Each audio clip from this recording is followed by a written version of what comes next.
இந்த ஆட்சியே வருமா அப்படின்னு நம்ம நினைக்கல, வந்துருச்சு. லாட்டரி மாதிரி ஒரு ஆஃபர் கொடுத்துருக்காரு. குலுக்கல் பம்பர் ஆஃபர் இன்றே கடைசி. வரவங்க வந்துடலாம் தாவேக்காக்கு.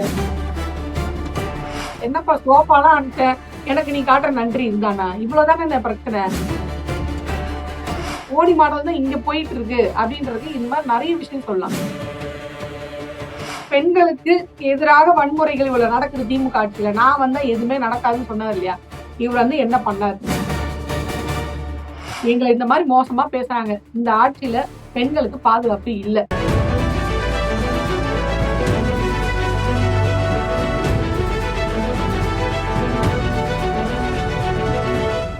ஃபுல் மூன் சேல் காலை 9 மணியிலிருந்து இரவு 12 மணி வரை மே 31 ஒரு நாள் மட்டும்.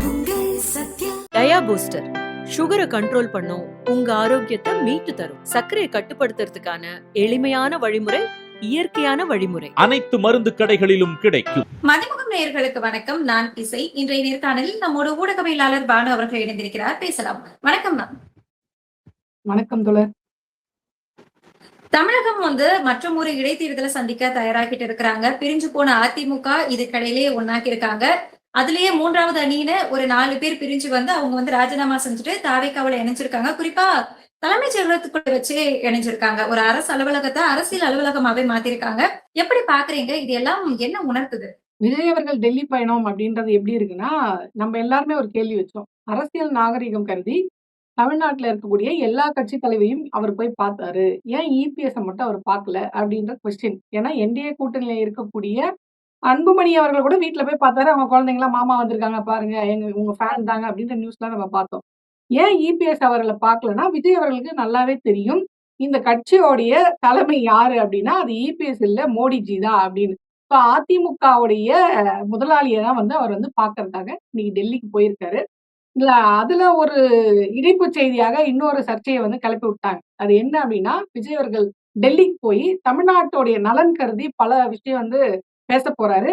அதுல முக்கியமான ஒரு விஷயம் என்ன அப்படின்னு பாத்தீங்கன்னா, காங்கிரஸ் இப்ப சமீபத்துல ஒரு சவால் விட்டுருக்கு. கர்நாடகால இருக்கக்கூடிய காங்கிரஸ் தமிழ்நாட்டுக்கு, எங்க தயவுல தான் நீங்க அங்க ஆட்சி வச்சிருக்கீங்க.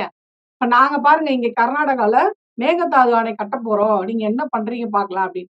இதுல வியப்பான விஷயம் என்னன்னா, திமுக இதுக்கு கண்டனம் தெரிவிக்குது. அது எப்படி நீங்க அப்படி பேசுவீங்க அப்படின்னு கண்டனம் தெரிவிக்குது. ஆட்சியில இருக்கக்கூடிய தாவேக்கா அதுக்கு வாயை திறக்கல. குறிப்பா முதலமைச்சர் விஜய் அவர்கள் அதுக்கு வாயை திறக்கல. இதுக்கு ஒரு ஐடியா சொல்றாங்க. நீங்க போறதா போறீங்க, பிரதமரை வேற பார்க்க போறீங்க. அங்க அவர்கிட்ட பேசுங்க. எப்படின்னா, கர்நாடகால இருக்க காங்கிரஸ் கட்சி மேகதாது அணை கட்டக்கூடாது அப்படின்னு நீங்க பிரதமர் நீங்க அவங்களுக்கு சொல்லணும். அவர் என்ன சொல்றாருன்னா, இதை ஏன்பா நீ என்கிட்ட சொல்ற? நீங்க உங்க கூட கூட்டணியில கூட நிக்கிறதும் காங்கிரஸ் கட்சியோட தலைவர் ராகுல் காந்தி, கூட்டணியில் நிக்கிறதும் காங்கிரஸோட கட்சி ராகுல் காந்தி அவர்கள் தான். இது அவர்கிட்ட நேரடியா சொல்லாமே. ஒண்ணும் இல்ல. விஜய் அவர்கள் கூட தான் இருக்கிறாங்க. இப்ப ஐயுஎம்எல் பாத்தீங்கன்னா, ஃபர்ஸ்ட் கூட்டணிக்கு வரமாட்டேன்னு அடம்பிடிச்சாங்க. நீங்க எங்க கிட்ட கேட்காதீங்க, போய் அவங்க கிட்ட கேளுங்க. ஸ்டாலின் அவர்கள் கேளுங்க அப்படின்னு சொன்னார். ஆனா அதுக்கப்புறமா என்ன வேலை நடந்ததுன்னு தெரியல. காங்கிரஸ் கூட கேரளால கூட்டணி வச்சது ஐயுஎம்எல் தான். அங்க டெல்லியில என்ன பேசினாங்களோ அவர் ரொம்ப தெளிவா கூட்டணி வைக்கும்போது சொல்றாரு, டெல்லி தரப்பு சொன்னதை கேட்டுதான் நாங்க இப்ப இந்த முடிவை எடுத்திருக்கோம். மேலிடம் சொன்னதை நாங்க முடிவு எடுத்துருவோம். அப்ப காங்கிரஸால மேலிடம் வச்சு ஒரு கட்சியை கூட்டணிக்கு அனுப்ப முடியுது இல்லையா? ஐயுஎம்எல்ல தாவேக்காக்கு அனுப்ப முடியுது இல்லையா? அதே மாதிரி ராகுல் அவர்கள் தன்னுடைய காங்கிரஸ் கட்சிய கர்நாடகால அந்த மாதிரிலாம் கட்டாதீங்க. நம்ம ப்ரோ தான் அங்க ஆட்சி அமைச்சிட்டு இருக்காரு. நம்ம தான் கூட்டணியில இருக்கோம். ப்ரோக்கு சாதகமா பேசுங்க. இன்னும் சில அதிர்ச்சிகரமான விஷயம் என்னன்னா, காங்கிரஸ்க்குள்ள இருக்கவங்களே ஸ்கிரீன்ஷாட் எடுத்து போடுறாங்க. எதிரால பேசாதீங்க, ஆட்சிக்கு எதிரா பேசாதீங்க. ஏதாவது ஆதரவா பேசி பொசிஷன் வாங்குற வழிய பாருங்க அப்படின்ற அளவுக்கு காங்கிரஸே முட்டு கொடுக்குற அளவுக்கு போயிருச்சு இன்னைக்கு. சோ அப்படி இருக்க காங்கிரஸ் உடைய தலைவர் ராகுல் காந்தி அவர்கள் நேரடியாக கர்நாடக முதல்வர்கிட்ட பேசி நீங்க அது மாதிரி கட்டாதீங்க அப்படின்னு சொல்லலாம். ஆனா இவங்க என்னன்னா, என் கட்சிக்காரங்க என்ன மதிக்க மாட்டாங்க. நான் சொன்னா அவங்க கேட்க மாட்டாங்க தம்பி.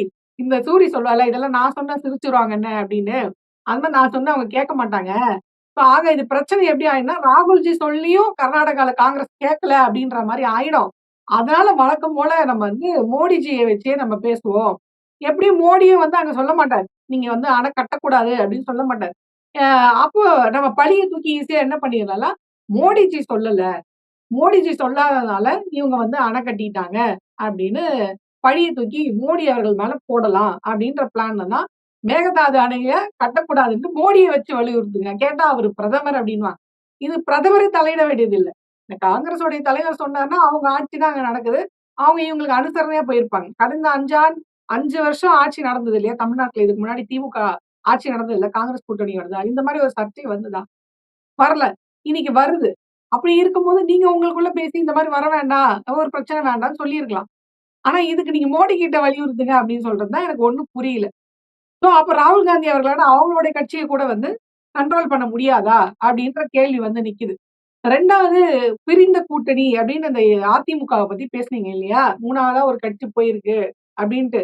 எனக்கு அதிமுகவுடைய நிலவரத்த உள்ளபடியே பார்க்கும்போது, மாமன்னன் படத்துல வடிவேலு கேட்பாரு. "என்னண்ணா ஒண்ணுமே புரியலையேண்ணே" அப்படின்னு சொல்லுவாரு. அதுக்கு அவர் சொல்ல, "ஆமாப்பா எனக்கும் அதான் ஒண்ணும் புரியல" அப்படின்ற மாரி தான் இருக்கு. ஆனா ஒருத்தர் மட்டும் அந்த கட்சியில தெளிவா இருக்காங்க.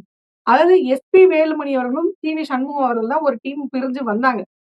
எஸ்பி வேலுமணி அவர்களுக்கு என்னன்னா, அவர் சபதம் போட்டாரு. நான் வந்தா இனிமே இந்த ஊருக்கு அமைச்சரா தான் வருவேன் அப்படின்னு. ஆனா போற போக்க பார்த்தா கட்சியோட பதவியே இல்ல. புடுங்கி விட்டாய்ங்க நம்மள. இந்த பக்கம் தாவேகாவ நம்பி நம்ம மோசம் போயிட்டோம். அவங்க காங்கிரஸ்க்கும், விசிகாவுக்கும் அமைச்சர் பதவி குடுத்துட்டு நம்மள நடுத்தெருவுல விட்டாங்க. போற போக்க பார்த்தா 20,00,00,000 கிட்ட செலவு பண்ணி இப்ப வந்தாங்கல்ல. இந்த எம்.எல்.ஏக்கள் ராஜினாமா பண்ணிட்டு அதிமுகலருந்து வந்தாங்கல்ல. அவங்கள போய் கேட்கும்போது அவங்க என்ன சொல்றாங்கன்னா, நாங்க செலவு பண்ண காசையும் சேர்த்து ஆப்பரேஷன் ஆதவன்னு ஒண்ணு போயிட்டு இருக்கிறதா நியூஸ்கள் வெளியாயிட்டு இருக்கு. போட்டிருக்காங்க. ஆப்பரேஷன் ஆதவ். அதுக்கு காரணம் என்னன்னா, ஒரு தலைக்கு வந்து இப்ப நீங்க எவ்வளவு செலவு பண்ணீங்க உங்க தேர்தல் டைம்ல? இத்தன கோடியா? அத்தன கோடியும் குடுத்துடுறோம். அது மட்டும் இல்லாம உங்களுக்கு அமைச்சர் பதவியும் குடுக்குறோம். ஆஃபர் குலுக்கல் பம்பர் ஆஃபர் வந்திருக்கு. ஏன்னா அவர் லாட்டரின் குடும்பத்தை சேர்ந்தவர்ன்றதுனால, லாட்டரி மாரி அவர் ஆஃபர் குடுத்திருக்காரு. குலுக்கல் பம்பர் ஆஃபர் இன்றே கடைசி. வரவங்க வந்துரலாம் தாவேக்காக்கு அப்படின்ற மாரி அவர் ஆஃபர் குடுத்தோனே இவரு ஓடி வந்துட்டாரு. இந்த 3 எம்.எல்.ஏக்கள நான் சொல்றேன். அந்த மாதிரியான ஆஃபரும் நம்மளுக்கு வரல. நம்மளுக்கு செலவு பண்ண காசும் கிடைக்கல. கட்சி பதவியும் போயிருச்சு. அமைச்சரும் ஆக முடியாது. குறைஞ்சபட்சம் எம்.எல்.ஏ பதவியாவது காப்பாத்திக்கிட்டா, ஊர்ல தல காட்ட முடியும் அப்படின்ற முடிவுக்கு எஸ்பி வேலுமணி வந்து போயிட்டாரு. 2வது இந்த இணைப்பின் மூலியமா கட்சி தாவல் சட்டத்த வந்து வாபஸ் வாங்கலாம். இபிஎஸ் குளிர வச்சு அந்த மாரி நடவடிக்கைலாம் போகாதீங்கண்ணே. கோர்ட்டுக்குலாம் போறீங்கன்னு பேசிக்கிறாங்க. அதெல்லாம் வேணாம். நம்மளுக்குள்ளயே பேசி முடிவு பண்ணிக்கலாம். அப்படின்ற ஒரு நிலைப்பாட்டுக்கு எஸ்பி போயிட்டாரு. இப்போ என்னன்னா, எஸ்பி வீட்டுக்கு சோஃபா போகல. சோஃபா போனது சி.வி. சண்முகம் வீட்டுக்கு தான். அப்ப விஜய் கேட்பார்ல, "என்னப்பா சோஃபாலாம் அனுப்பிச்சேன். எனக்கு நீ காட்டுற நன்றி இதுதானா? இவ்வளவுதானே பிரச்சனை. அதிகப்படியாக இந்த கட்சி தாவல் சட்டை மூலியமா அவங்க என்ன பண்ண முடியும்? என்னோட பதவிய பறிக்க முடியும். அத நானே ராஜினாமா பண்ணிட்டு வந்துடுறேன். அது எந்த பதவியா இருந்தாலும் பரவால்ல. எம்பியா இருந்தாலும் பரவால்ல, எம்.எல்.ஏவா இருந்தாலும் பரவால்ல. 2த்தையும் பண்ணிட்டு வந்துடுறேன். நீங்க என்ன பண்ணுங்க, அந்த பக்கம் மம்தா பானர்ஜிக்கு வந்து எலக்ஷன்லயே தோத்தாலும் அமைச்சர் பதவிலாம் குடுக்குறாங்க இல்லையா? பதவியில உட்கார வைக்க முடியும் இல்லையா? அந்த மாரி ஏதோ ஒரு ஸ்பெஷல் அந்த வடிவேலு சொல்லுவார்ல கோர்ட்ல, "தங்களுக்கு தெரியாத சட்டம் ஒன்றும் இல்லை. அதை வைத்து தங்களுக்கு தெரிந்த தீர்ப்ப சொல்லுங்கள், தண்டனை சொல்லுங்கள்" அப்படின்ற மாரி, "உங்களுக்கு தெரியாத சட்டம் ஒண்ணும் இல்லை. மேல இடத்துல ஏதாவது ஒண்ணு கேட்டு எனக்கு ஒரு அமைச்சர் பதவி குடுத்துருங்க. நீங்க அணைச்ச சோஃபாவுக்கு நான் நன்றி கடன் செலுத்துறேன்" அப்படின்னு. ஏன் நான் இத சொல்றேன் அப்படின்னு பார்த்தீங்கன்னா, ஆரம்பத்துல எடப்பாடிய போய் விஜய் அவர்கள் சந்திக்கல. சண்முகத்த தான் சந்திக்கிறாரு. இந்த அமைச்சரவை விரிவாக்கம் அப்படின்றது கிட்டத்தட்ட ஒரு 10 நாளைக்கு வந்து டிவிகே வந்து காத்துட்டு இருந்தது. இவங்க அந்த பக்கம் இருந்து ஒரு 20 பேர் வருவாய்ங்க. குறிப்பா எஸ்பி வேலுமணி அவர்களும், சி.வி. சண்முகம் அவர்களும் ஒரு 32 பேர்ல கிட்ட கூட்டிட்டு வருவாங்க. 20 பேர் கிட்ட கூட்டிட்டு வருவாங்க. கடைசியில 4 பேர் கிட்ட தான் வந்திருக்காங்க. இன்னும் எப்படின்னு நம்மளுக்கு தெரியல. ஃபியூச்சர்ல எப்படி வேணாலும் வராங்க. நியூஸ் பேசி முடிச்ச பிறகு 5 பேர் கூட வருவாங்க அப்படின்ற மாரி கூட சொல்லலாம். எப்படி போகுதுன்னு தெரியல. அத நம்ம கணிக்க முடியல. இந்த ஆட்சிய பொறுத்தவரைக்கும் எதையுமே கணிக்க முடியல. நம்ம இந்த ஆட்சியே வருமா அப்படின்னு நம்ம நினைக்கல வந்துருச்சு. கணிப்பை மீறி ஒண்ணு தான் நடந்துட்டு இருக்கு. அத தனியா நம்ம வச்சுருவோம். சி.வி. சண்முகம் வந்து இதுதான். இந்த பக்கம் போயிட்டா நம்மளுக்கு ஏதோ ஒரு வெயிட்டான கவனிப்பு இருக்கும். அண்ணா அவருக்கு தெரிஞ்ச வரை நம்மளுக்கு செய்வாரு அப்டின்ட்டு, "நீ வேணா போய் சேர்ந்துக்கோ. நான் வரல. எனக்கு அங்க ஒரு அமைச்சர் பதவி காத்துக் கொண்டிருக்கிறது." அப்டின்ற முடிவுல அவரு எடுக்குறாரு. அதனால தான் ஆளுநர சந்திக்க போறாரு அப்டின்ற மாரி தான் ஒரு நியூஸ் ஓடிட்டு இருக்கு. நியூஸ பொறுத்தவரையும் நம்ம இன்னைக்கு பேசிட்டு போய் பார்க்கும்போது வேறயா இருக்குது. அதனால இது என்னன்னே கணிக்க முடியல அதிமுகல இருக்கிறது. அவங்களா சொன்னா தான் உண்டு. திருடனாய் பார்த்தா அதாவது சொல்லுவாங்க இல்லையா? திருடனாய் பார்த்து திருந்தாவிட்டால் திருட்டை ஒழிக்க முடியாது அப்படின்னு. அந்த மாரி அதிமுகவா பார்த்து முடிவு பண்ணி இதுதான் விஷயம் அப்படின்னு சொல்லி ஒரு முடிவுக்கு வந்தா தான், இதுதான் முடிவுன்னு நம்ம தெரிஞ்சுக்க முடியும். அத தவிர்த்து நம்ம ஒண்ணும் பண்ண முடியாது. ஆனா எனக்கு தெரிஞ்சு சண்முகம் அவர்கள் ஏதோ ஒரு வெயிட்டா ஒ ஒண்ணு கவனிக்கப்பட போறாரு. அதனால அவர் வந்து துண்டா நிக்கிறாரு. எல்லாரும் அந்த பக்கம் போய் ஒண்ணு சேர்ந்துட்டாங்க. இவர் மட்டும் தனியா துண்டு போட்டு நிக்கிறாரு. அந்த துண்டுக்கு எப்படி காங்கிரஸ் துண்டு போட்டு ஜெயிச்சாங்களோ, அதே மாரி இவரு துண்டுக்கு ஏதாவது கிடைக்குதா இல்லையா அப்படின்றத விஜய் அவர்கள் முடிவெடுப்பார். பேசும்போது வந்து காங்கிரஸ் வந்து ராகுல் காந்தியாலேயே நம்ம கர்நாடகாவை கண்ட்ரோல் பண்ண முடியல அப்படின்னு சொல்லியிருந்தீங்க. இத வந்து நம்ம ராகுல் காந்தி அவர்களால கண்ட்ரோல் பண்ண முடியல அப்படின்னு எடுத்துக்கலாமா? இல்லன்னா தமிழகத்துல ஒரு வீக்கான ஆட்சி தானே இருக்கு. இவங்கள எப்படி வேணா எதிர்த்துக்கலாம் அப்படிங்கிற ஒரு மனநிலையில டி.கே. சிவகுமார் அவர்கள் காங்கிரஸும் இருக்கிறதா பார்க்குறீங்களா? இல்ல இது எப்படின்னா, நான் எனக்கு இப்ப என்னோட கொஸ்டின் இதுதான். நீங்க மேகதாது அணை அவர் கட்டுவேன் அப்படின்றாங்க. இங்க இருக்கிற அமைச்சர்கள் வந்து வாய் திறக்கல, பாத்துக்கலாம். அது ஒண்ணும் இல்ல, அப்படி பாத்துக்கலாம் அப்படின்ட்டு அமைச்சர் சொல்லிட்டு போறாரு. ஒரு தமிழக அரசு இதுவரைக்கும் எதிர்ப்பு தெரிவிக்கல. அது எப்படி நீங்க அப்படி சொல்வீங்க அப்படின்ட்டு திமுக எதிர்க்கட்சி தெரிவிக்கிற எதிர்ப்ப கூட இங்க இருக்கக்கூடிய தாவை கதிரிகள் தமிழக அரசு சார்பா ஒரு எதிர்ப்பு அவங்க வரல இது வரைக்கும். எதிர்ப்பு தெரிவிக்கிறேன் அப்படின்னு சொல்ல முடியாதே. பிரதமர் அவர்களுக்கு கடிதம் எழுதி குடுத்திருக்காங்க இல்லையா முதலமைச்சர் அவர்கள்? அங்க அங்க கர்நாடக காங்கிரஸ்க்கு என்னன்னு கண்டனம் தெரிவிச்சாரு? விஜய் ஏதாவது கண்டனம் தெரிவிச்சாரு? எனக்கு தெரியல. அவர் தெரிவிச்ச மாதிரி எனக்கு தெரியல. திமுக கண்டனம் தெரிவிக்குதா இல்லையா? அத திமுக அதே மாதிரி தாவேக கண்டனம் தெரிவிக்குமா இல்லையா? அத தெரிவிச்ச மாதிரி எனக்கு இல்ல தெரியலையே. கண்டனம் இப்ப தெரிவிக்கிறத பிரதமர் விடையும் அத நோக்கி செயல்பாடுகள் தானே முக்கியம். செயல்பாடுகளா அவரு பிரதமருக்கே கடிதம் எழுதி குடுத்திருக்காருல்ல. அத பார்க்கணும்ல. இதுக்கு முன்னா இப்ப அவரு தானே சொல்றாரு, பிரதமருக்கு கடிதத்தை எழுதிவிட்டு முதலமைச்சர் தூங்குகிறாரா? அப்படின்னு சென்ற ஆட்சியில அவரு தானே சொன்னாரு. அப்ப இந்த ஆட்சியில இவரும் அதே கடிதம் எழுத வேண்டிய அவசியம் என்ன? செயல்முறைப்படுத்துங்க. என்ன பண்ணீங்க? அவங்க இப்படி ஒரு பதில் சொல்லிட்டாங்க. ஒரு ஸ்டேட்மெண்ட் சொல்லிட்டாங்க. அதுக்கு நீங்க எதிர்வினை என்ன பண்ணீங்க? வழக்கமா ஆதவ வந்து பேசுவார்ல. இங்க 2வது யார் முதலமைச்சர் வேற தெரியல. எல்லாத்துக்கும் ஆதவர்ஜுனா தான் முன்னாடி வந்து நிக்கிறாரு. அவர் தான் பிரஸ் மீட் குடுக்குறாரு. எல்லாத்துக்கான விளக்கமும் அவர் தான் சொல்றாரு. ஏன்னா இந்த எம்.எல்.ஏக்கள் ராஜினாமா பண்ணிட்டு போய் நேரா வந்து விஜய் அவர்கள பார்க்கல. ஆதவர்ஜுனா தான் பார்க்குறாரு. இது என்ன என்ன காம்பினேஷன்? ஒருவேள ஏற்கனவே டெல்லியில போயிட்டு இருக்கு பார்த்தீங்களா? ஜியோட ஃபேஸு ஆனா ஷா தான் வந்து வாய்ஸு. ஃபேஸ் அவரு, வாய்ஸ் என்னது அப்படின்ற மாரி இங்கேயும் அப்படி போயிட்டு இருக்கா? ஏன்னா இந்த குதிரை பேரம் இதுவே வந்து நான் சொல்லல. ஜோதிமணி அவர்கள் எம்பி ஜோதிமணி காங்கிரஸோடைய எம்பி ஜோதிமணி அவர்கள் சொல்றாங்க. இது அப்படியே பாஜகவுடைய ஸ்டைலு. அத நீங்க ஃபாலோ பண்றது நாங்க வன்மையா கண்டிக்கிறோம் அப்படின்னு சொல்றாங்க. ஸோ இந்த குதிரை பேரம் மட்டும் தான் பாஜக ஸ்டைல் டிவிக்கு ஃபாலோ பண்ணுதா அப்படின்னு கேட்டா, எல்லாமே அப்படிதான் இருக்கு. அ அங்கேயும் அப்படிதான். மோடி அவர்கள் பிரஸ் மீட்டே குடுக்க மாட்டாரு. இங்கேயும் நம்ம சிஎம் வந்து இதுவரையும் அ சிஎம் ஆகி இதுவரையும் ஒரு பிரஸ் மீட் குடுக்கல. எல்லாத்துக்கும் அங்க அமித்ஷா தான் வந்து விளக்கம் சொல்லுவாரு. இந்த இடத்துலயே வந்து பாத்தீங்கன்னா, ஆதவர்ஜுனா தான் விளக்கம் சொல்றாங்க. சோ அப்ப அந்த மோடி ஆட்சி தான் மோடி மாடல் தான் இங்க போயிட்டு இருக்கு அப்படின்றதுக்கு இந்த மாதிரி நெறைய விஷயம் சொல்லலாம். உதாரணத்துக்கு இப்போ வந்து ரீசென்ட்டா ஒரு நியூஸ் வந்திருக்கு. என்னன்னா, கடந்த ஆட்சியில் முதலமைச்சர் தான் வேந்தர்களை நியமனம் செய்வார் அப்படின்றது அது போன ஆட்சியோட மாடலு. எங்க ஆட்சியில அப்படி இருக்க வேண்டிய அவசியம் இல்ல. முதல்வர் விஜய் வந்து அத உறுதிப்படுத்துவாரு. யோசிச்சு ஆலோசனை பண்ணி முடிவு சொல்வாரு அப்படின்றாங்க. இது எவ்வளோ பெரிய சட்ட போராட்டத்துக்கு அப்புறம் நம்மளுக்கு இந்த அ உரிமைன்றத நம்ம எவ்வளோ இ கஷ்டப்பட்டு போராடி வாங்கணும்ன்றது எல்லாருக்குமே தெரியும். அப்படி இருக்கும்போது அத ஈஸியா கடந்து போறவங்க நாளைக்கு இப்படியும் சொல்லுவாங்க. ஆளுநர் முடிவு பண்ணுவாரு. அவரு எதுக்கு நீங்க டைம் பீரியட்லாம் வைக்கிறீங்க? 3 மாசத்துக்குள்ள கையெழுத்து போடு, 6 மாசத்துக்குள்ள கையெழுத்து போடுன்னு. அது அவரோட உரிமை. அது போன ஆட்சியோட மாடல். இது எங்க ஆட்சியோட மாடல். ஆளுநர் அவரு விருப்பப்பட்ட நேரத்துல கையெழுத்து போட்டு குடுப்பாரு. அத எங்க அண்ணன் முடிவு பண்ணுவாரு அப்படின்னு சொன்னாலும் நம்ம ஆச்சரியப்படுறதுக்கு இல்ல. ஒரு தமிழ்நாட்டுடைய உரிமை, ஒரு சுயமரியாதை, நம்மளுடைய உரிமைய நம்ம போராடி எவ்வளோ கஷ்டப்பட்டு நம்ம வாங்கியிருக்கோம். இது ரொம்ப ஈஸியா அது அவங்க மாடலு. அத நாங்க செய்ய வேண்டிய அவசியம் இல்ல அப்டின்ட்டு நீங்க கடந்து போறீங்கன்னா, அப்ப நீங்க யாருக்கான அரசு? அப்ப இந்த அரசு என்ன செய்ய போகுது? வெறும் போட்டா போட்டிக்காக, நீ பண்ணா நான் இத பண்ணுவேன். அந்த இந்த படத்துல சில சில படங்கள்ல வந்து மாமியார் சொல்லுவாங்க. அவ வந்து இந்த வீட்டு மருமக. அவ என்ன சொல்றது சோறு இல்ல. நான் சொல்றேன் இந்த வீட்டு மாமியார். சோறு இல்ல அப்டின்னு. அந்த மாரி அது கடந்த ஆட்சியோட நடைமுறை. அதனால தமிழ்நாட்டுக்கு நல்லதோ, கெட்டதோ அத பத்திலாம் எங்களுக்கு கவல கிடையாது. இது எங்க மாடல். விஜய் அண்ணன் மாடல். விஜய் அண்ணன் என்ன முடிவு எடுத்தாலும் அதுக்கு நாங்க கட்டுப்படுவோம். அதனால தமிழ்நாட்டுக்கு நல்லதோ, கெட்டதோ, நாசக்காடா போதோ, உரிமை போதோ அத பத்திலாம் எங்களுக்கு கவல இல்ல. இது எங்க மாடல். நாங்க எங்க இஷ்டத்துக்கு செய்வோம் அப்படின்னு செஞ்சுட்டு இருக்காங்க. அவ்வளவுதான் சொல்ல முடியும் நம்ப.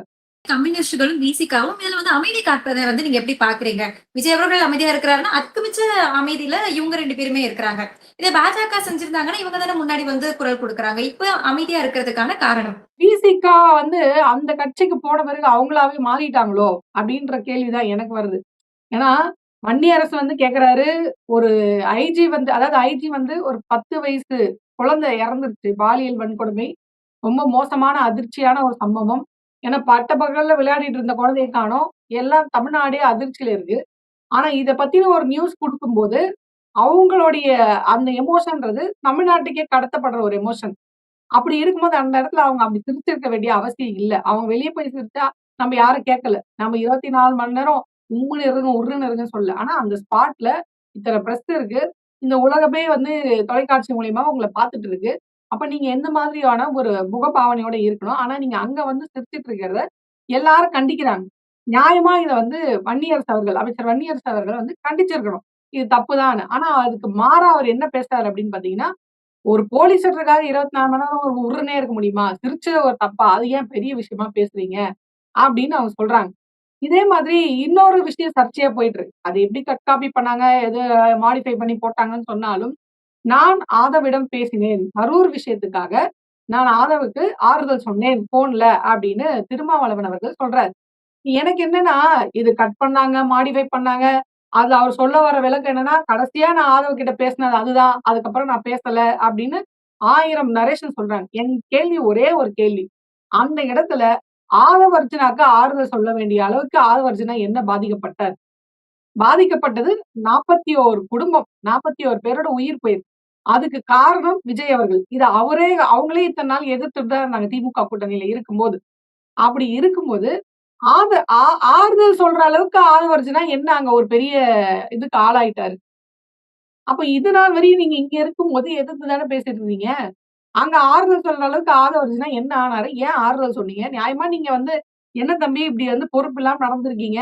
இது தப்பு இல்லையா? 41 பேரு உயிர் இழந்திருக்காங்க. இதுக்கு உங்க தலைவர் பொறுப்பேத்து இருக்கணும். பொறுப்பேத்துக்கல. ஏன் அங்க இருந்து வந்தீங்க? அப்படின்னு கண்டிச்சேன் அப்படின்னு சொல்லியிருந்தா கூட நம்ம மனசெல்லாம் ஆறியிருக்கும். கண்டிச்சிருக்காரு. அண்ணன் திருமாவளவன் அவர்கள் கண்டிச்சிருக்காரு அப்படின்னு நம்ம எடுத்துக்கலாம். ஆனா நான் ஆறுதல் சொன்னேன் அப்படின்றது எனக்கு ஏற்புடையதாக இல்ல. ஆனா இதுல கம்யூனிஸ்ட் வேற. அவங்க இப்பதான் வந்திருக்காங்க. அவங்க ஆட்சி செய்வாங்க. நல்ல ஆட்சி செய்வாங்க. ஸ்டாலின் அவர்கள் வந்து 5வது வருஷத்துல தானே நெறைய செய்ய ஆரம்பிச்சாரு. எனக்கு ஒரே கேள்விதான். கூட இருந்த கூட்டணி கட்சிகள்லாம் கூட்டணியில இருந்தீங்களா? இல்ல கோமால இருந்தீங்களா? அப்படின்றது தான் என் கேள்வி. ஏன்னா ஸ்டாலின் அவர்கள் ஆட்சிக்கு வந்த முதல் நாள் முதல் கையெழுத்து பெண்களுக்கான விடியல் பயணம். அது மட்டும் இல்லாம, இந்த ரூ. 4000 தொகை இருக்கு பார்த்தீங்களா? கொரோனால பாதிக்கப்பட்டவங்களுக்காக 2000 2000 அ அந்த உதவித்தொகைய வந்து 2 தவணையா போட்டார். இந்த மாரி நம்ம அடிக்கிட்டே போலாம். பால் பால் விலைய குறைச்சது அப்படின்னு சொல்லிட்டு நம்ம அடிக்கிட்டே போலாம். 5 இது வந்து அவர் கையெழுத்து போட்டாரு. அது நடைமுறையில இருக்கு. இப்ப இவங்க வந்த பிறகு, தாவேகா ஆட்சிக்கு வந்த பிறகு, சொல்றது ஒண்ணு, செய்யறது ஒண்ணா இருக்காது. அது ஆப்பரேஷன் சக்சஸ் பேஷண்ட் டெத் அப்படின்னு சொல்லுவாங்கல்ல. அந்த மாதிரி இவங்க சொல்றது ஒண்ணு, செய்யறது ஒண்ணா இருக்கு. 200 யூனிட் ஃப்ரீன்னு சொன்னாங்க. மாசம் மாசம். ஆனா ஆட்சிக்கு வந்த பிறகு என்ன சொல்றாங்க? 2 மாசத்துக்கு 500 யூனிட் கீழ ஓடுனா, உங்களுக்கு 200 யூனிட் ஃப்ரீன்றாங்க. விவசாய கடன் 5 ஏக்கர் கீழ இருந்தா ஒட்டுமொத்தமா தள்ளுபடி அப்படின்னு சொல்றாங்க. ஆனா நேத்து பார்த்தீங்கன்னா, 50,000க்கு 20,000 தான் தள்ளுபடி பண்ணியிருக்காங்க. அப்ப எங்க போச்சு? அந்த ஒட்டுமொத்தமானதானே நீங்க நீக்கியிருக்கணும். ஏன் இப்படி பண்ணியிருக்கீங்க? அப்படின்னு கேட்டா, இதுக்கு எதுக்குமே எதிர்க்கட்சி ஏன் எதிர்ப்பு தெரிவிக்கல? நியாயமா கம்யூனிஸ்டுகள் விவசாயிகள் செய்யப்பட்ட இந்த துரோகத்திற்கு எதிர்ப்பு தெரிவிச்சிருக்கணும். எனக்கு தெரிஞ்சு எந்த கூட்டணி கட்சிகளும், இப்ப திமுகல இருந்து போன எந்த கூட்டணி கட்சிகளும் எதிர்ப்பு தெரிவித்த மாதிரி என் கவனத்துக்கு தெரியல. உங்களுக்கு ஏதாவது தெரிஞ்சிருந்தா எனக்கு சொல்லுங்க. அப்ப நம்ம இவங்கள எப்படி பார்க்கறது? சண்முகம் கேக்குறேன். அவர்கள் வந்து ஒரு அறிக்கை விட்டிருக்காரு. விவசாயிகளுக்கு வந்து நீங்க ம். சொன்னது தேர்தல் அப்ப சொன்னது நீங்க இப்ப செய்யணும் அப்படின்னு. இது கண்டனம் இல்லையே! செய்யுங்க அப்படின்னு சொல்றாரு. நீங்க சொன்னீங்க, செஞ்சுருங்க தம்பி. அதே சண்முகம் தான் என்ன சொல்றாருன்னா, அவங்க அதான் சொல்றேன்ல, அதே சண்முகம் தான் சொல்றாரு, அவங்களுக்கு டைம் குடுங்க. அவங்க ஆட்சி செய்வாங்க. நல்ல ஆட்சி செய்வாங்க. இப்ப தானே வந்திருக்காங்க. 5 வருஷத்துல முதலமைச்சர் முன்னாள் முதலமைச்சர் ஸ்டாலின் அவர்கள் ஆட்சிக்கு வந்தபோது, அவர் உடனடியா எதுவுமே செய்யல. அவரும் முதல் தடவ முதலமைச்சரா தான் இருந்தாரு. ஒண்ணுமே செய்யல. அடுத்தடுத்து வருஷங்கள்ல தானே அவரு செஞ்சாரு அப்படின்னு அவர் வந்து சொல்றாங்க. அப்ப இப்ப நம்மளுக்கே ஒரு கேள்வி வருது. என்ன இப்படி பேச ஆரம்பிச்சுட்டீங்க? ஆதரவுன்னு தானே போனீங்க. நீங்க அவங்க ஆளாவே மாறிட்டீங்களே! அப்டின்ற பயம் நம்மளுக்கு வருது. நம்மள விட பொதுமக்களுடைய பார்வை என்னவா இருக்கும்? இவங்க என்ன ஒட்டுமொத்தமா அவங்க ஆளாவே மாறிட்டாங்க. கண்டனம் இப்ப திமுக கூட கூட்டணியில இருக்கும்போது, ஓப்பனா அந்த ஆட்சிக்கு எதிராக எத்தனையோ போராட்டங்கள முன்னெடுத்தது கம்யூனிஸ்டும், விசிகாவும். அவ்ளோ சமூக பொறுப்போட இருந்தவங்க, மக்கள் நலன்ல வந்து அக்கறையா இருந்தவங்க. இன்னைக்கு ஏன் இப்படி இருக்கீங்க? இப்ப போராட்டம் அறிவிங்க. விவசாயிய ஏமாத்திட்டாரு விஜய்ன்னு போராட்டத்த அறிவிங்க. ஆனா அதுக்கு மாறா நீங்க என்ன பண்றீங்க? அத செய்யணும் அப்படின்னு வலியுறுத்துறீங்க. கண்டனம் கூட இல்ல, வலியுறுத்துறீங்க. அப்ப இத நம்ம எப்படி எடுத்துக்கிறது? நீங்களே சொல்லுங்க. நான் உங்ககிட்டயே அந்த பால குடுக்குறேன். நீங்க அத கோலா போடுங்க, எல்லாமே பண்ணுங்க. நீங்க சொல்லுங்க. பொதுமக்களுக்கே இந்த நான் கேள்வி வைக்கிறேன். என்ன இது வந்து நீங்க கண்டனம்னு எடுத்துக்கிறீங்களா? இங்க இருந்து போன கூட்டணி கட்சிகள் அவங்களோட மிங்கிள் ஆயிட்டாங்களா? இல்லையா? அப்படின்றத இந்த நடவடிக்கைய வச்சு நீங்களே சொல்லுங்க. அது ஆமா மிங்கிள் ஆயிட்டாங்க. இல்ல அவங்க இன்னும் வந்து எதிர்த்துட்டு தான் இருக்காங்க அப்படின்னா, எங்கெல்லாம் எதிர்ப்பு இருக்கு காட்டுங்க. ஒரே ஒரு இடத்துல திருமாவர்கள் சொன்னார். உங்க ஆட்சியெல்லாம் நாங்க கலைக்க மாட்டோம் தம்பி. நீங்க பயப்படாதீங்க. ஆனா அதிமுகல இருந்து ஆள் சேர்க்காதீங்க அப்படின்னு அவர் சொன்னார். அதனால அந்த 3 எம்எல்ஏக்களையும் சேர்க்காம இருந்தாங்களா? இருந்துட்டு தானே இருக்காங்க. இப்ப அடுத்து சி.வி. சண்முகம் வரப்போறாரு. இப்ப சி.வி. சண்முகத்த வந்து நீங்க ஏத்துக்கிறீங்க. அதிமுகவோட எம்எல்ஏக்கள ஏத்துறீங்கன்னா, நீங்க திமுக, அதிமுக கூட கூட்டணி வந்து பேச்சுவார்த்தை நடந்தது அப்படின்றத எப்படி நீங்க தப்புன்னு பேசுவீங்க? இதே திமுகவ எதிர்த்து அதுலருந்து நீங்க அந்த கூட்டணி கூட்டு வந்து உள்ள வச்சீங்க. அப்ப என்ன சொன்னீங்க? இல்ல நாங்க திமுக கூட்டு வரல. திமுக கூட்டணி கூட்டு வந்தோம்னீங்க. இப்ப அதிமுகவையும் எதிர்த்தீங்க. நீங்க கூட்டணி வைக்கும்போதே என்ன சொன்னீங்கன்னா, என்டிஏ பக்கம் இருக்க ஒருத்தர் கூட நாங்க வந்து சேர்த்துக்க மாட்டோம் ஆட்டத்துல அப்படின்னு சொன்னீங்க. இன்னைக்கு அதிமுகல இருந்து 3 எம்எல்ஏக்கள் ராஜினாமா பண்ணிட்டு வராங்க. அடுத்து சி.வி. சண்முகம் வரப்போறதா தகவல். இப்ப இதுக்கு உங்க நிலைப்பாடு என்ன? ஏற்கனவே திருமாவர்கள் சொல்லிட்டாரு. ஜோதிமணி எதிர்த்துட்டாங்க. இப்ப அவங்க அங்க தான் இருக்காங்க. என்ன பண்ண போறீங்க? கூட்டணி கட்சிகள் எப்படி உங்களுடைய எதிர்ப்ப இது பண்ண போறீங்க? காங்கிரஸ்ல சொல்லிட்டு தான் வந்தாங்க. அத மீறி அவங்க செஞ்சுட்டு தான் இருக்காங்க. என்ன பண்ண போறாங்க? கூட்டணி கட்சிகள் இந்த இந்த இந்த நிலைப்பாடு தாவேக்காவோட இந்த நிலைப்பாட எப்படி எதிர்க்க போறாங்களா? ஏத்துக்கிட்டு பயணம் பண்ண போறாங்களா? இல்ல முட்டு குடுக்க போறாங்களா? அப்படின்றத அவங்க தான் சொல்லணும். நீங்க பொதுமக்கள் தான் சொல்லணும். இத எப்படி நம்ம பார்க்கிறோம் சொல்லுங்க. திருமா அவர்களே வந்துட்டு ஆர்எஸ்எஸ் ஓட பேரப்பிள்ளை அப்படின்னு சொல்லி பொன் ராதாகிருஷ்ணன் அவர்கள் பாஜகவுடைய மூத்த அமைச்சர் அவர்கள் வந்து குறிப்பிட்டு பேசியிருக்காங்க. இதெல்லாம் பார்க்கும்போது இவர்கள் வந்து இதுக்கு முன்னாடியே தாவேக்காவோட கூட்டணியில இருந்திருப்பாங்களோ, தேர்தலுக்கு முன்பாகவே இருந்திருப்பாங்களோ அப்படிங்கிற ஒரு சந்தேகம் வருது. உங்களுடைய பார்வை என்னவா இருக்கு? அதுதான் சொல்றேன் இல்லையா? திருமாவளவன் அவர்கள் வந்து நெறைய இடத்துல மாத்தி மாத்தி பேசுறாரு. இப்போ ஆர்எஸ்எஸ் உடைய தத்து பிள்ளை விஜய்ன்றாரு. அதே ஆர்எஸ்எஸ் தத்து பிள்ளை கூட நீங்க போய் கூட்டணி வைக்கிறீங்க. இப்ப இன்னைக்கு காலையில திருப்பி ஒரு வீடியோ போடுறாரு. அந்த வீடியோல வந்து திமுக தொண்டர்களால இத ஏத்துக்க முடியாது. நம்ம திடீர்னு இப்படி வந்தத அவங்களால ஏத்துக்க முடியாது. அவங்களுடைய கொதிப்பு அப்படிதான் இருக்கும். அதனால நீங்க யாரும் இந்த மாரி சண்டை கட்டாதீங்க. சமாதானமா இருங்க. கொஞ்சம் இத கடந்து சமூக பொறுப்போட செயல்படுங்க அப்படின்னு சொல்றாரு. அவரு நெறைய விஷயத்துல இப்படி அப்படியுமாவே பேசிட்டு இருக்காரு. ஆனா, எந்த விதமான அடிப்படை ஆதாரம் இல்லாம நம்ம அப்படி சொல்ல முடியாது. அவங்க முன்னாடியே இருந்தாங்க அப்படின்றத எந்த ஆதாரம் இல்லாம சொல்ல முடியாது. ஏன்னா, இப்ப தாவேக்கால ஆட்சியில வந்து தொடர்ந்து தொட்டத்துக்கெல்லாம் வேற ஸ்ட்ரைக் அடிக்கிறாங்க, கைது பண்றாங்க, கருத்து சுதந்திரத்த பறிக்கிறாங்க. இப்ப ரொம்ப வேணாம். முக்தார் அவர்கள அவ்ளோ அதிரடியா மிரட்டி நக்கீரன்லயே வெளிய வந்திருக்கு அந்த இஷ்யூ. அ அவரு ஒரு மீடியா பெர்சன் பேசுறாரு. அவர் மேல ஒரு கம்ப்ளைண்ட் இஷ்யூவே இருக்கிறதாவே வச்சுப்போமே. அப்படி என்ன கிரிமினல் கேஸா இருக்கு அவர் மேல? ஏதோ ஒரு பேசியிருக்காரு. அது ஒரு கேஸ் ஃபைல் ஆயிருக்கு. அவர் ஓடுற வண்டியில அவங்க குடும்பத்தோட பயணிச்சுட்டு இருக்கும்போது, பெண் பிள்ளைகள் இருக்காங்க, குழந்தைகள் இருக்காங்க, மனைவி இருக்காங்க. இவங்க இருக்கும்போதே அவங்கள தடுத்து ஆன் த ஸ்பாட்லயே கூட்டிட்டு போயிட்டு, ஆ தொடர்பு கொள்ள முடியாத அளவுக்கு இது பண்ணி, அடுத்த நாள் காலையில கொண்டு போய் விட்டு, எதுக்கு இந்த இது? அவரு என்ன ஏதாவது தேடப்படுகிற குற்றவாளியா? இல்ல தீவிரவாதி அமைப்போட தொடர்புல இருக்காரா? என்ன எதுக்கு இந்த அளவுக்கு அதிரடியா அரெஸ்ட் பண்ணணும்? அப்படி என்ன கேஸ் அவர் மேல இருக்கு? அப்படின்னா, அப்ப ஜனநாயகத்தோட குரல வந்து இவங்க நசுக்குறாங்க. நீங்க வந்து எதிர்த்து எதையும் பேசக்கூடாது. இப்ப இதுக்கு முன்னாடி அப்படி எதிர்த்து பேசக்கூடாதுன்னா, இதுக்கு முன்னாடி ஆட்சியில அப்படி இல்லையே. எனக்கு தெரிஞ்சு இது பிஜேபி ஆட்சியில நடந்திருக்கு. பிஜேபி ஆட்சியில தான் வந்து சொல்லுவாங்க. யாரும் இப்படி எதிர்த்து பேசக்கூடாது. மீறி சேட்டலைட் மீடியாவே அவர் வந்து அந்த மாரி சொல்லுவாரு. மோடி மீடியான்றது நம்ம எல்லாருக்குமே தெரியும். மோடி மீடியாக்கள்னா என்ன? மோடி எதிர்த்து அவங்க யாருமே எதுவுமே பேச மாட்டாங்க. அவருக்கு சாதகமாகவே செய்திகளை வந்து பரப்புறதே அவங்களோட முழு நேர வேலையா வச்சிருப்பாங்க. சோ இப்ப அதனால நம்ம வந்து இங்க வந்து வியூகத்தின் அடிப்படையில நம்ம எதுவுமே பேச முடியாது. நம்ம ஏதாவது வியூகத்தின் அடிப்படையில பேசி, ஐயோ! இங்க பாருங்க ஆதாரமற்ற செய்தி பேசியிருக்காங்க. ஒப்பீனியனே சொல்ல முடியல இன்னைக்கு. இல்லங்க இப்படி இருந்திருக்க வாய்ப்பு இருக்கு. இப்படி இருந்திருக்கு. இப்போ ஒரு ஒண்ணும் இல்ல. ஆதவர்ஜுனா ஒரு வீடியோ வந்து வெளியாகுது. அவங்கலாம் நம்ம கூட்டணியில அதாவது திமுக கூட்டணியில இருக்கவங்கலாம் நம்மள வந்து திட்டுவாங்க. ஆனா, அது நம்மள திட்டுறதா அர்த்தம் கிடையாது. அவங்க நம்மள திட்டுற மாரி திட்டுவாங்க. ஆனா, கடைசியில நம்மகிட்ட தான் வந்து சேருவாங்க. அப்படின்னு சொல்றாங்க. அதே மாரி அ இந்த தேர்தல் நடந்து முடிஞ்ச பிறகு இவங்க ஆதவர்ஜுனா சொன்ன மாரி இவங்க அங்க தான் வந்து சேர்ந்துட்டாங்க. இப்ப இவரும் வந்து சொல்றாரு, நான் வந்து கரூர் விஷயத்துல ஃபோன் பண்ணி அவருக்கு ஆறுதல் சொன்னேன் அப்படின்றாங்க. அதே மாரி ராகுல் காந்தி அவர்களும் நம்ம எல்லாருக்குமே தெரியும். கரூர் விஷயத்துல விஜய் அவர்களுக்கு நேரடியாக ஃபோன் பண்ணி ஆறுதல் சொன்னாரு அப்படின்ற தகவல் வெளியாச்சு. ஆனா, அப்பல்லாம் நம்ம அத நம்பல. இவங்க பல பொய் செய்திகள கலப்பி விடுறாங்க. அதுல இது ஒரு பொய் செய்தி அப்படின்னு தான் நம்ம நம்பிட்டு இருந்தோம். ஆனா, இன்னைக்கு நடக்கிற விஷயத்தெல்லாம் பார்க்கும்போது, ஒருவேள அதெல்லாம் உண்மைதானோ!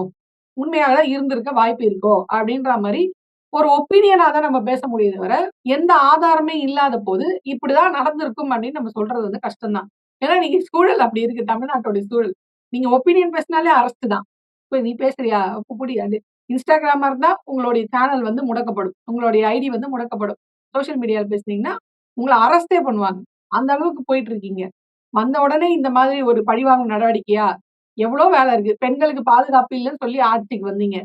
அதுக்கான நடவடிக்கை நீங்க என்னென்ன எடுத்தீங்க? உடனே சொல்லுவாங்க. அவங்க டிவிக்கு சப்போர்ட்டர்ஸா இருக்கட்டும், விஜய் அவர்களுடைய ஆதரவாளரா இருக்கட்டும் என்ன பேசுவாங்கன்னா, "பாருங்க எங்க அண்ணன் வந்து பயங்கரமா சாதிச்சிருக்காரு. இதெல்லாம் பண்ணியிருக்காரு. இந்த 20 நாள்ல எவ்ளோ பண்ணியிருக்காரு. எவ்ளோ பண்ணியிருக்காரு சொல்லு" அப்படின்னா ஒண்ணுமே இருக்காது. எனக்கு தெரிஞ்சு அவர் வந்தது வந்து ஸ்டிக்கர் ஒட்டிட்டு இருக்காரு. பிங்க் பேட்ரோல பெண்கள் சிங்க பெண்கள் பாதுகாப்பு படை அப்படின்னு பெட்ரோல் இது ஸ்டிக்கர் ஒட்டுறாரு. அதே மாரி அவங்க திமுக ஆட்சியில வாங்குன அந்த கார் இருக்கு பார்த்தீங்களா? அதுல வேற எங்க அண்ணன் கார் வாங்குனா 2,00,00,000 உங்க தலைவர் வாங்குனா 12,00,00,000 அந்த 2,00,00,000க்குமே திமுக தான்டா வாங்குச்சு அப்படின்னு ஒண்ணொண்ணுத்துக்கும் இவங்க விளக்க சொல்ல வேண்டியிருக்கு. இவர் ஆட்சிக்கு வந்து பெண்களுக்கு எதிராக வன்முறைகள் இவ்வளவு நடக்குது திமுக ஆட்சியில. நான் வந்தா எதுவுமே நடக்காதுன்னு சொன்னார் இல்லையா? இவர் வந்து என்ன பண்ணாரு? ஒரு ஒரு பெரிய பிரச்சனையே நடந்துருச்சு. அந்த பெரிய பிரச்சனை நடந்து அந்த பெண் குழந்தைக்கு வந்து ஃபர்ஸ்ட் டே நடக்குதுன்னா, செகண்ட் டே ஈவினிங் 4 மணிக்கு தான் அவர் வந்து ட்விட்டர்லயே அவர் வந்து போடுறாரு. ஆழ்ந்த இரங்கல்ன்றாரு. எல்லாரும் திட்ட ஆரம்பிக்கிறாங்க. கண்டனங்கள் அதிகமாகுது, வலுக்குது அப்டின்ன பிறகு தான் 3வது நாள் தான் அமைச்சரே அந்த ஸ்பாட்டுக்கு போறாரு. 3வது நாள் அமைச்சர் போன அடுத்த நாளே என்ன நியூஸ் வெளியாகுதுன்னா, எனக்கு தெரியாமலே என் குழந்தைய எரிச்சுட்டாங்க அப்டின்னு அந்த அம்மாவுடைய பெண் வந்து அந்த குழந்தையோட பெண் அம்மா வந்து பேட்டி குடுக்குறாங்க. எதுக்கு அமைச்சர் 3வது நாள் ஏன் ஒரு அமைச்சர் போறாரு? போனதுமே ஏன் அவசர அவசரமா அது அதாவது அவசர அவசரமா ஏன் எரிக்கப்படுது? அந்த அம்மாவ போய் பார்க்காம, அந்த அப்பாவ போய் அவரு பார்க்குறாரு. அடுத்த நாள் அந்த அம்மா பேட்டி குடுக்குறாங்க. எனக்கு தெரியாமலே இது வந்து எரிச்சுட்டாய்ங்க. பின்வாசல் கொண்டு வழியா. இப்போ கேட்டா அந்த அம்மா போதையில இருக்காங்கன்றாங்க. சரி அந்த அம்மா போதையில இருக்கட்டும். அடுத்த 5 வருஷத்துக்கு அந்த அம்மாக்கு போதை தெரியாதா? அதிகப்படியா ஒரு நாள். வச்சிருந்து நீங்க அந்த அம்மா காமிச்சுட்டு எரிச்சிருக்கலாமே! அவசர அவசரமா எரிக்க வேண்டிய அவசியம் என்ன? ஆக இது என்னன்னா, இது ஒரு மிகப்பெரிய பிளாக் மார்க்கா விஜய் அவர்களுக்கு மாறிடுச்சு. இந்த பெண் குழந்தை சம்பவம்ன்றது, அவரோட ஆட்சியில அவருக்கு ஒரு மிகப்பெரிய பிளாக் மார்க். ஏன்னா, அவரு எத நடக்க மாட்டேன் அப்படின்னு வாக்குறுதி குடுத்து உள்ள வந்தாரோ, அது நடந்துருச்சு. ஸோ அந்த பிளாக் மார்க்க பெரிய இஷ்யூவா மாறாம முடிக்கணும் அப்படின்றதுக்காக, அவருடைய பேருக்கு கெட்டது வந்துரக்கூடாது. கெட்ட பேர் வந்துரக்கூடாது. விஜய் அவர்களுக்கு கெட்ட பேர் வந்துரக்கூடாதுன்னு அவசர அவசரமா அது வந்து இந்த காரியம் நடந்திருக்கோ! இப்ப விஜய் அவர்கள் பேர தான் காப்பாத்துறதுக்கு இங்க முற்படுறாங்களே தவிர்த்து, விஜய் அவர்கள் என்ன பண்ணாலும் அதுக்கு முட்டு குடுக்கணும் அப்படின்னு தான் வந்து இங்க முயற்சி பண்றாங்களே தவிர்த்து, உண்மைய வெளிக்கொண்டு வர மாரி தெரியல. இந்த ஆட்சியில பெண்களுக்கு பாதுகாப்பா ஏதாவது ஒரு சிறப்பு நடவடிக்கை எடுத்த மாரி தெரியல. அந்த சிங்க பெண் படையே ஜூன் 27ஆம் தேதி வரும்னாங்க. இன்னைக்கு கேட்டா அண்ணன் டெல்லிக்கு போயிருக்காரு. அடுத்த நாள் நாங்க வந்து போஸ்ட்பான் பண்றோம் அப்டின்றாங்க. இங்க எவ்ளோ பிரச்சனை போயிட்டு இருக்கு பெண்களுக்கு. அப்ப நீங்க கொண்டு வரேன்னு சொன்ன அந்த சிறப்பு பெண்கள் பாதுகாப்பு படை, சிங்க பெண் பாதுகாப்பு படை எங்க போச்சு? அது நாளைக்கு வரும். அண்ணன் டெல்லில இருந்த பிறகு வரும். இப்ப இந்த அளவுக்கு தான் தீவிரமா அண்ணன் வந்து பெண்கள பாதுகாத்துட்டு இருக்காரு. அவ்ளோ அலட்சியம் தான் இருக்குன்னு அர்த்தம் நம்ம. வேற என்ன சொல்ல முடியும் சொல்லுங்க? இல்ல இப்போ இவ்வளவு விஷயங்கள் நடக்கிறத நம்ம பார்த்துட்டு இருக்கோம். இதுக்கு நடுவுல வந்து தவறான செய்திகளுமே பரப்பப்படுது. அந்த பெண் ஐஜி அவர்கள் வந்து டிஸ்மிஸ் செஞ்சுட்டாங்க. அந்த 3 பேருமே செஞ்சுட்டாங்க அப்படின்னு சொல்லிட்டு ஒரு யுபிஎஸ்சி பக்கத்துல வந்து அத வெளியிடுறாங்க. சோ இந்த அளவுக்கு ஃபேக் நியூஸ் பரப்பப்படுது. இதுக்கு பின்னாடி என்ன இயங்கிட்டு இருக்குன்னு நினைக்கிறீங்க? அது ஆல்ரெடி போயிட்டு இருக்குல்ல ரூட் மாஃபியா அப்டின்ட்டு. இப்ப இது வந்து ஃபர்ஸ்ட் இது கிடையாது. ஃபேக் நியூஸ்னா, அதாவது இப்ப பதவியிலருந்து நீக்கிட்டாங்க அப்டின்றது ஃபர்ஸ்ட் ஃபேக் நியூஸ் கிடையாது. முதல்ல இந்த மாரி தாவேகாவுடைய கட்சிய சார்ந்த ஒரு நபர், இஸ்லாமிய பெண்ணுடைய வீட்டுக்கு வந்து போயிட்டாரு. தப்பா அந்த பெண்ண பாலியல் ரீதியா ஆ ஹேண்டில் பண்ணாரு அப்டின்ற ஒரு நியூஸ் வந்து ரொம்ப பரபரப்பா ஆச்சு. உடனே என்ன சொன்னாங்கன்னா, அவர நாங்க கட்சியிலருந்து நீக்கிட்டோம் அப்டின்னு ஒரு நியூஸ் வந்தது. கடைசில போய் பார்த்தா, அவர கட்சியிலருந்தே நீக்கல. இதுல இன்னும் அதிர்ச்சி என்னன்னா, அவருடைய மகளுக்கே பதவி குடுத்து நீங்க உட்கார வச்சிருக்கீங்க. பதவி குடுத்து, அமைச்சர் பதவி குடுத்து உட்கார வச்சிருக்காங்க. யாரு? அந்த வீட்டுக்குள்ள பூந்தார்ல. நீங்க கூட வந்து கட்சிய விட்டு நீக்கிட்டேன்னு சொன்னீங்கல்ல. அவரு பொண்ணுக்கு பதவி, அமைச்சர் பதவி. அப்ப இது ஃபேக் நியூஸ். இப்ப அத விட அத கம்பேர் பண்ணா இதெல்லாம் ஒண்ணுமே கிடையாது. ஆக்சுவலா அவங்க என்னன்னா, நம்ப இப்படி ஃபேக் நியூஸ் போட்டாவாவது அண்ணன் அந்த மாரி ஏதாவது நடவடிக்கை எடுத்துற மாட்டாரா? அப்படின்னு அவங்களே ஐடியா குடுக்குறாங்க. அண்ணா இந்த மாரியாவது எடுங்கண்ணா. இந்த மாரி ஒரு ஆக்ஷன் எடுக்கலாண்ணா. இப்படி ஒரு வாய்ப்பு இருக்குண்ணா. இந்தாங்கண்ணா அப்படின்னு அவங்க குடுக்குறாங்க. ஃபேக் நியூஸ் போட்டாவாவது இத செஞ்சிட மாட்டாங்களா? அப்படின்னா, அதுவும் செய்ய மாட்டோம் நாங்க. நீங்க அது ஃபேக் நியூஸா தான் இருக்கும். ஐடியா குடுத்தாலும் நாங்க செய்ய மாட்டோம் அப்படின்ற மாரி தான் இருக்காங்க. இப்ப சிரிச்சவங்களுக்கு என்ன நடவடிக்கை? அப்ப இது ஒரு அத நார்மலைஸ் பண்றாங்க. இப்ப திரிஷா அவர்கள் வந்து விஜய் அவர்களோட ஒண்ணா வெளிய வராங்க. மேட்சிங் ட்ரெஸ் போட்டு வராங்கன்னோனே, அவங்க கட்சி சார்ந்தவங்களே ஃபர்ஸ்ட் எதிர்ப்பு தெரிவிச்சாங்க. இதுக்கு எங்களால முட்டு குடுக்க முடியாது அப்படின்னு ஒரு எதிர்ப்பு வருது. ஆனா அதுக்கப்புறமா அத வந்து நார்மலைஸ் பண்றாங்க. இப்ப இந்த பொண்ணு இந்த 10 வயசு குழந்தைக்கு வந்து இந்த மாரி ஒரு பிரச்சனை வந்துச்சு இல்லையா? அத எப்படி நார்மலைஸ் பண்ணாங்கன்னா, அந்த குழந்தையோட அம்மா வந்து போதை எடுத்துக்கிட்டாங்க. மயக்கமா இருந்தாங்க. அதுல நடந்த பிரச்சனை இது. சரி அவங்க அம்மா போதையில இருந்தாங்க. இப்ப அம்மாவே இல்லாத குழந்தை அப்ப என்ன பண்ண முடியும்? அம்மாக்கு போதையில இருந்ததுனால அந்த குழந்தைக்கு அப்படி பண்ணிட்டாங்க. அம்மாவே இல்லாத குழந்தை என்ன பண்றது? அது அம்மா இல்ல. அதனால அப்படி ஆயிப்போச்சு அப்படின்னு நம்ம கடந்து போக முடியுமா? இதெல்லாம் நடக்காது அப்படின்னு சொல்லி தானே நீங்க வந்தீங்க. ஸோ அதாவது இங்க நடக்கக்கூடிய தவறுகளை இவங்க நார்மலைஸ் பண்றாங்க. சாதாரணமாக்குறாங்க. இப்ப இந்த ஃபேக் நியூஸ் நடந்ததுனால, இப்போ இப்ப நம்மள மாரி ஆட்கள் அத ஆராயிறோம். அது ஃபேக்கா, உண்மையா, பொய்யா அப்படின்னு. வெகுஜன மக்கள் என்ன பண்ணாங்க, இந்த Instagramம நம்பி ஆட்சி மாற்றமே கொண்டு வந்தாங்க இல்லையா? அவங்க என்ன நம்புவாங்க, ஆஹா!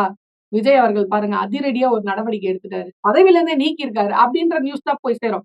ஏன்னா, இங்க ஒரு பொய் செய்தின்றது ஒரு செய்தி அவ்ளோ வேகமா போய் ரீச் ஆகுது. அத நம்ம பொய்ன்னு நிரூபிக்கணும்னா, நம்மளுக்கு சில சாட்சிகள் வேணும். நம்மளுக்கு சில ஆதாரங்கள் வேணும்.